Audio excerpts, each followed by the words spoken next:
Olá, eu sou o professor Osvanildo Alves e você está no canal Conversas Matemáticas. Hoje nós vamos conversar sobre a adição e subtração de frações com denominadores diferentes e analisando o caso específico que envolve duas frações apenas. Quando os denominadores são diferentes, você pode imaginar dois inteiros que foram recortados em quantidades diferentes. Portanto, as fatias de cada inteiro terão tamanhos diferentes. E aí fica complicado a gente pensar em fazer adição ou subtração com essas fatias de tamanhos diferentes. Para resolver esse problema, nós vamos trabalhar, como a gente está mexendo aqui basicamente com duas frações apenas, nós vamos trabalhar com frações equivalentes. E como é que nós vamos obtê-las? Trabalhando com frações equivalentes, é possível criar frações que tenham denominadores iguais. E a gente aprendeu no vídeo passado como é que a gente faz adição e subtração com frações que tenham denominadores iguais. Vamos para um exemplo. Tenhamos 3/5 mais 2/3.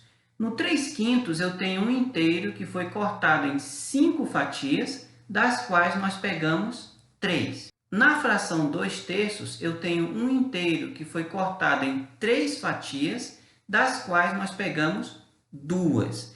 Não é difícil perceber, pensando assim em dois inteiros que inicialmente tivessem o mesmo tamanho, que as fatias geradas têm tamanhos diferentes.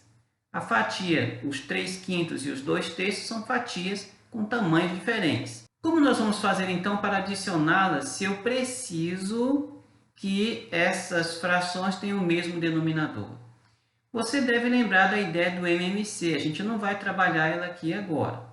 A gente vai fazer o seguinte, nós vamos pegar esses dois denominadores, o 5 e o 3, e vamos primeiro multiplicar um pelo outro.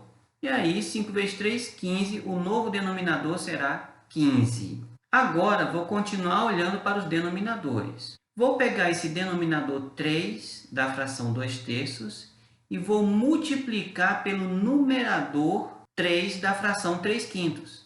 Aí eu tenho 3 vezes 3, 9, vou escrever o 9 ali na nova fração com o denominador 15. Vou me voltar agora para o denominador 5 da fração 3/5.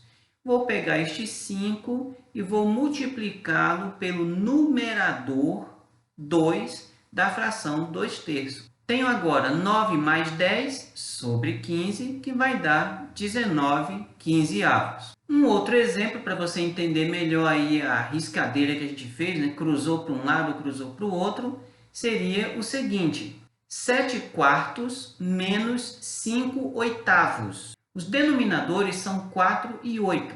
Como no exemplo anterior, nós vamos fazer o seguinte, vamos multiplicar um pelo outro aqui embaixo e depois pegar esses denominadores e multiplicar cruzado pelos numeradores das outras frações.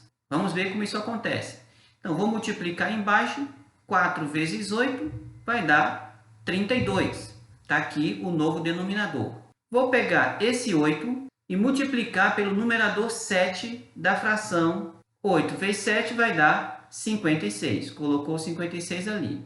Vou colocar ele na frente porque, como eu multipliquei pelo 7, o 7 é o numerador da primeira fração, então o resultado dessa multiplicação cruzada vai ser o primeiro número ali da nossa nova fração com o novo denominador. Vou me voltar agora para o denominador 4 e vou multiplicá-lo pelo numerador 5 da fração 5/8. 4 vezes 5, 20. Então, eu terei lá 56 menos 20.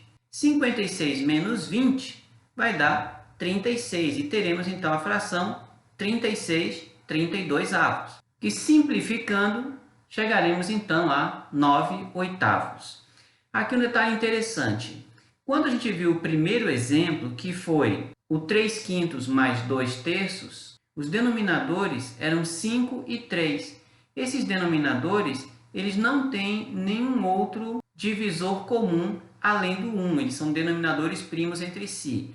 Portanto, o nosso resultado lá da multiplicação 5 vezes 3, 15, coincidiu com o que seria o MMC de 5 e 3. No nosso segundo exemplo, cujos denominadores eram 4 e 8, nós encontramos 32, que é um valor que está bem distante do MMC entre 4 e 8. Claro que numa situação dessas você vai ter que simplificar, e simplificando nós chegamos aí à fração 9/8, denominador 8, que coincidentemente é o MMC entre 4 e 8. Então, nesse processo que a gente trabalhou agora, fazendo essa multiplicação aí, primeiro ali na horizontal e depois cruzado, pode acontecer muitas vezes que você tenha que fazer a simplificação, porque a gente aprendeu que tem que simplificar sempre que possível. Em situações que nós tenhamos 3 ou mais frações, você vai precisar usar o MMC, ou pelo menos seria a saída, muitas vezes a saída mais simples. O que nós aprendemos hoje? Nós relembramos como é que faz a adição e subtração de duas frações quando os denominadores delas são diferentes. E nós aprendemos o método que é: você primeiro multiplica os dois denominadores e depois faz a multiplicação cruzada dos denominadores pelos numeradores. Em muitos casos você terá que fazer a simplificação. Até o nosso próximo episódio.